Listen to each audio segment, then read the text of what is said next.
thrown from a moving stagecoach, bleeding out. A Lakota chief carried her home and gave her a name. The buffalo robe smelled of pine smoke and old rain. I know that because it was the first thing I was certain of when I lifted her, that smell and the weight of her in my arms. Not heavy, not light either. The weight of something that has decided to stay, even if she had no say in it yet. She had no say in anything just then. I had been watching the road from the ridge. This is not unusual. I have watched that road for 30 years, watched what it brings and what it takes. Wagons going west, soldiers going south, settlers who look at the land like it is already theirs to carve. I watch and I decide what to do, which is most often nothing. A chief who fights every insult is not a chief long. My father told me that. His father before him. We are still here, which is proof it works, though some days the proof feels thin. The stagecoach came fast, too fast for the ruts. I knew it before anything happened, the way you know a horse that has been pushed past its sense. The driver was leaning hard on the lines and something was wrong with the left wheel. I could hear it even from the ridge, a high grinding that did not belong. Then the wheel went. Just gone, sheared clean, and the coach dropped and dug and heaved sideways and the door came open and she came out. She did not fly. That is what the word suggests and it is wrong. She was thrown, which is a different thing, sudden and graceless and with no say in the direction.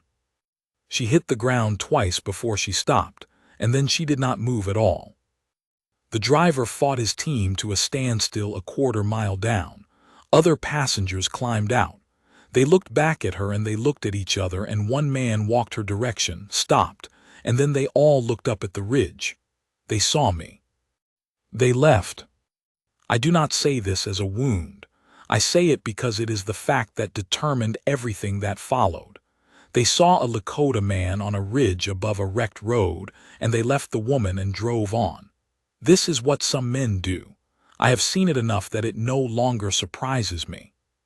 What surprised me was the way she looked from a distance, the particular stillness of a person who is not dead but is very close to it, which is a stillness with a kind of pull to it, a question in it.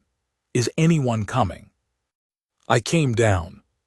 Her face was against the ground and her left arm was bent wrong and there was blood on the side of her head that had already begun to dry in the dust.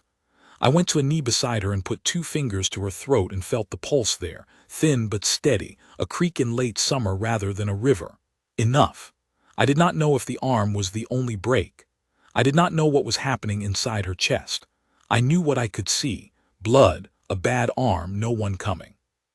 I knew what I had, a robe, a horse, my camp 4 miles north.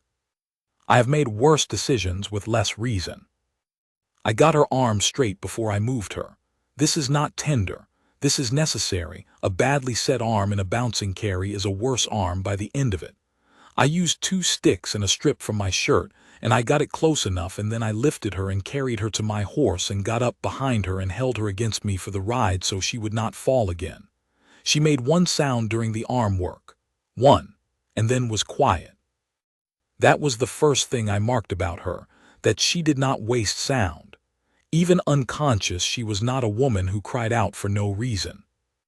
My camp that season was a winter camp, smaller than the summer village, just 11 lodges on the north bend of the creek where the cottonwoods broke the wind.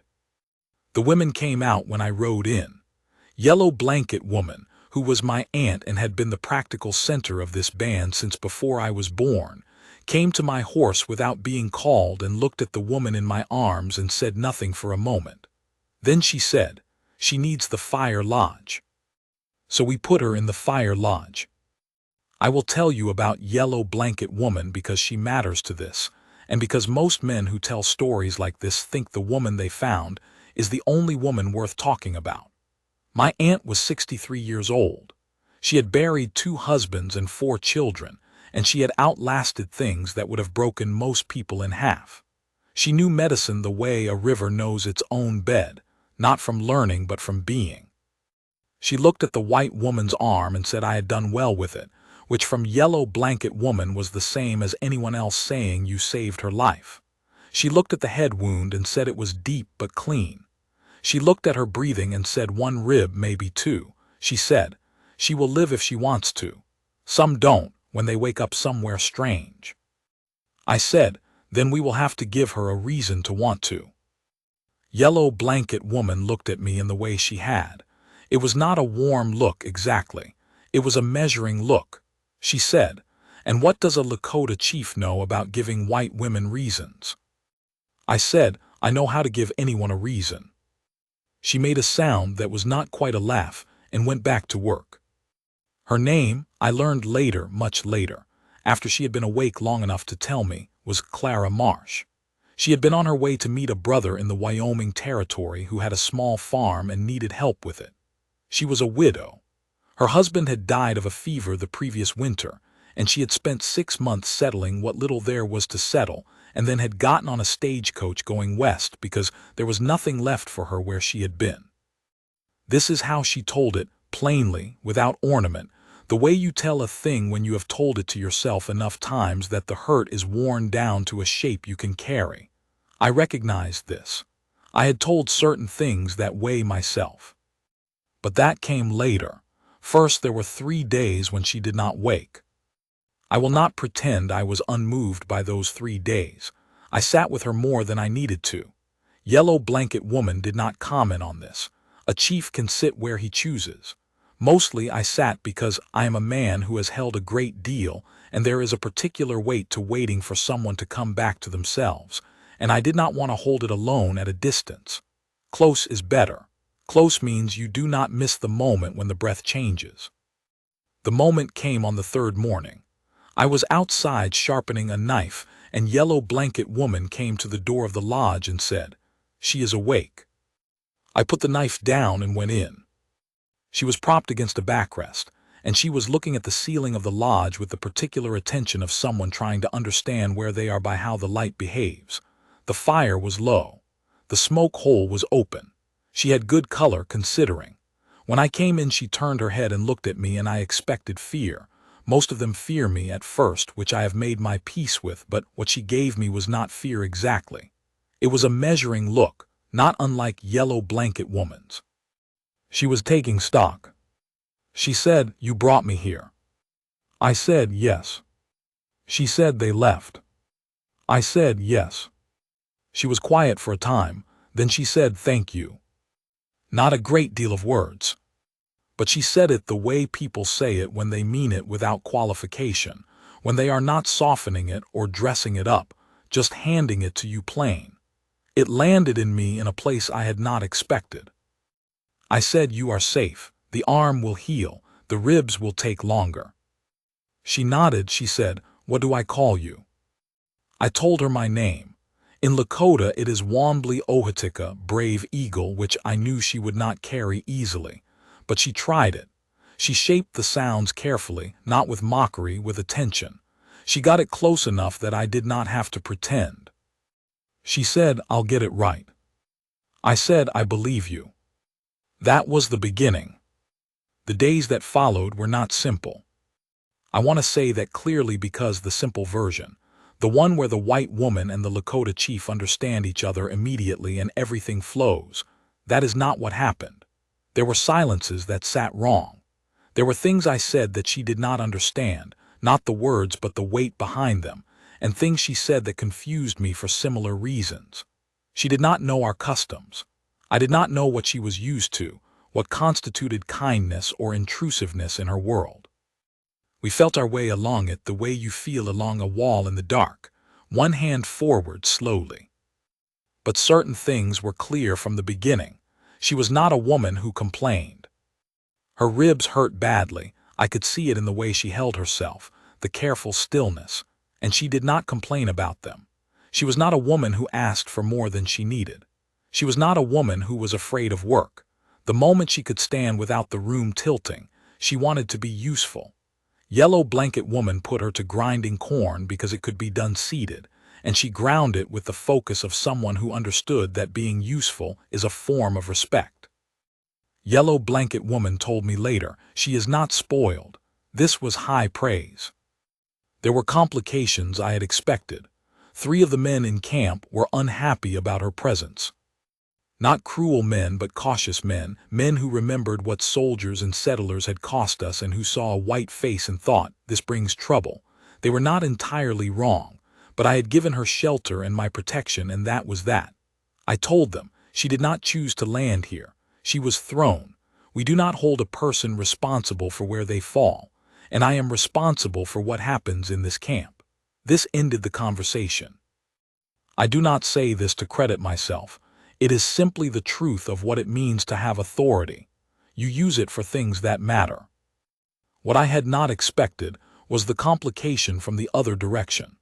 A man named Pharaoh came looking for her 6 days after the accident. He arrived at the edge of camp with 2 other men and said he was a friend of her brother's, come to escort her safely to the Wyoming territory. He looked at me and his camp and said all the right words, but his eyes were doing something else, counting, measuring, calculating what he could take from this situation. I had seen eyes like that on soldiers and on government men, and on traders who offered one price and paid another. I knew what they were doing even when the mouth was pleasant. Clara came out of the lodge and looked at Pharaoh, and her face closed. I noticed this. A face that closes is a face that is protecting itself. Pharaoh said, "Miss Marsh, thank God you're alive, your brother sent me." She said, "My brother wouldn't send anyone I don't know." Pharaoh said, "Well, he didn't have anyone else to send, ma'am, and the important thing is getting you safe now." She said, "I'm safe where I am." This surprised Pharaoh. I could see him recalibrating. He tried a different angle, spoke about the dangers of staying among the Lakota, the hardships, what people would think, her brother's worry. He was a man who knew how to use a woman's concern for her own reputation as a lever. I watched Clara listen to all of this. She stood with her arm in a sling and her ribs binding her breathing, and she listened to every word. Then she said, "I'm not going with you." Pharaoh looked at me then, as if I had arranged this, as if she were some captive who had been turned against her own people. The insult in that look was not small. I held it without moving, which is something I have had a great deal of practice with. He said to me, "I'm taking her." I said no. Just the one word. I did not raise my voice. I did not explain myself. I did not list reasons or offer justifications. I said no, and I stood where I was standing, and there was a long moment where Pharaoh was deciding what kind of man he was. He decided he was not the kind who would press it further. They rode out. I watched them go until they were gone from sight, which is a habit, not a ceremony. Clara was standing just behind me. She said, "He's connected to a land company. I heard his name before I left Missouri. He was looking for easy claims, ways to file on land that already had someone on it." She paused. "He was probably hoping to use me somehow, or use whatever trouble I'd caused you." I turned and looked at her. She said, "I'm sorry that I brought that to your camp." I said, "You didn't bring it, he brought it. You were already here." She looked at me for a moment, and then she nodded slowly and went back inside. That night, Yellow Blanket Woman sat with me at the fire and said, "She is going to ask to stay." I said, "How do you know?" She said, "Because she has nothing to go back to, and she is a woman who knows what is real. She can see what this camp is. She can see what you are." I said nothing. My aunt said, "The question is whether you want her to stay." I did not answer that night. I am not a man who answers questions before I have thought them through, which is something that has served me well and also something that has cost me. I sat at the fire and thought about what it meant, and what it would require, and what the camp would say, and what it would do to my standing and my people's position, and the already thin patience of the government men who watched every decision I made for something to use against us. I thought about all of this. And then I thought about the way she had looked at Pharaoh and said, "I'm safe where I am." No hesitation, not a calculation, just the truth as she knew it. I thought about that for a long time. She asked me 4 days later. We were walking the creek, which she was doing every morning to keep her ribs from stiffening, and she stopped at a wide bend where the water slowed and the cottonwoods overhung it. She said, "I want to ask you something." I said, "Ask." She said, "I want to stay, not as a guest, not as someone you're protecting out of obligation. I want to earn my place here if there is one. I can work, I learn fast, and I don't have anywhere I need to be." She said it straight, no flinching, her eyes on mine. I said, "It is not easy, the life here. It was hard before the soldiers and it is harder now." She said, "I know hard. I've been doing hard since I was 16. I said, "People will talk, your kind and mine both." She said, "Let them." I looked at her for a long moment. The water moved past us. A kingfisher went by low over the surface and disappeared around the bend. She stood in the light coming through the cottonwoods with her arm in its sling and her chin level, and her eyes not flinching, and I thought, here is a woman who has decided. And a woman who has decided is a different thing entirely from a woman who is hoping. I said, "Then you stay." She let out a breath she had been holding. Not relief exactly, more like something settling into place. She said, "What do I do first?" I said, "You let the arm finish healing. Then we'll find what you're good at." She said, "I'm good at most things." I said, "Then we'll have plenty to choose from." She almost smiled. Not quite. There was still too much between us that was tender and new, too much that had not been said, but almost. Giving her a name came later, 3 weeks later, when the arm was mostly healed and she had been working alongside the women and had done it without complaint and without pretending it was easy. In our way, a name is not assigned. A name is observed. You watch what a person does and you let the name come from that. The women had been calling her by something that translated roughly as the woman who fell from the sky, which was affectionate but not a true name. Yellow Blanket Woman came to me and said she had been watching and she knew what the name was, but that it was mine to give if I was willing. I asked what she had seen. My aunt said, "She does not complain. She does not ask for more than she needs. When she is afraid she does not show it, she just keeps working. When she does not understand something, she watches until she does." She said she is like a root in winter. You don't see what she is until the spring comes. So I gave her the name Wapteka, which is new leaf. Because a new leaf is the thing that comes after something has been stripped bare, quiet, small, completely itself, and already doing the work of living. I gave her the name in the evening with the women present, which is the proper way. I told her what it meant. She received it with both hands, which is not our custom but which was her way of showing she understood the weight of it, and it was right for her. Yellow Blanket Woman said, "Now she has a place in this camp that is hers, not borrowed." Clara Wapteka looked at me then across the fire. I want to be careful about how I describe this because it is easy to make it too much, and it was not too much. It was quiet. It was simply the way she looked at me, which was the way you look at someone when you have chosen them, and you want them to know it without having to say it in front of everyone, full and clear and without apology. I held her gaze, that was all, but it was everything. I had not been looked at that way in many years. My wife had died 9 years before fever, the same kind that had taken Clara's husband, which is a thing I told her later, and which sat between us for a long time, not as grief exactly but as understanding, one person's scar recognizing another's. After my wife, I had been alone and I had been the chief, and I had been the man who held things together for his people, and I had not thought about being held myself, which is a thing a man can forget to think about when he has been a rock long enough that he mistakes the rockness for himself. Clara reminded me that it was not the whole of me. She did it without ceremony. She did it just by being the way she was, steady, plain-spoken, quietly competent, a woman who did not need saving and who had chosen to stay anyway, which is the only kind of choosing that means anything. There is a moment from that winter that I carry still. It was February, the moon of the popping trees, the cold that gets into the lodge regardless. We were awake before dawn because the fire had dropped and needed feeding.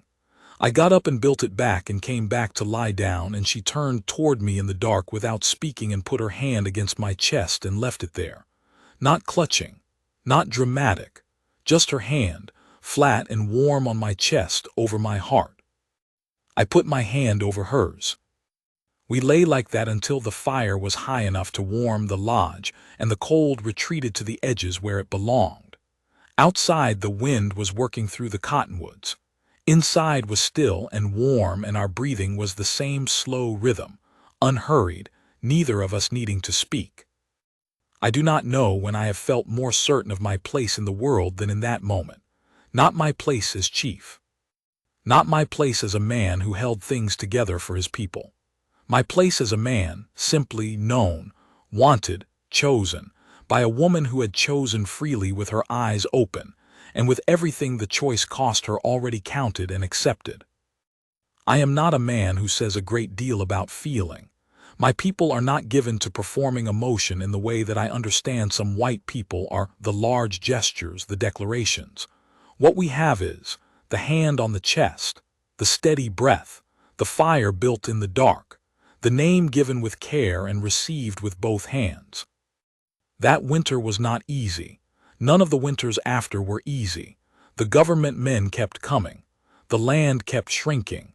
There were losses I could not stop, decisions I made that were necessary and still cost something. She was there for all of it, not in front of it. She knew better than to step between a chief and his people, but at my back, which is the place that matters, the place where you put who you trust. One evening in the spring, the year was not a good year. There had been a council that had gone badly. I had come home with the weight of it still on me. She was outside the lodge watching the light go off the creek. She did not say anything when I came and stood beside her. She just shifted slightly so that her shoulder was against my arm. We stood there until the light was gone. That is what I would say if someone asked me what she gave me, not the grand things, the shoulder against the arm, the hand over the heart, the name given and kept. The choice made clearly, with eyes open, in full knowledge of what it cost and what it meant, and made anyway. A man waits a long time for a woman who will look at him that way. Some never get it. I had it once before, and I thought that was my portion. Then I found out you can have it twice if the world turns right and you are paying attention when it does. She is still here. Her arm healed straight. Her Lakota got better than my English, which she has never let me forget. She learned to tan a hide properly, not merely adequately, but properly, which yellow blanket woman acknowledged with a nod that was worth more than most people's speeches.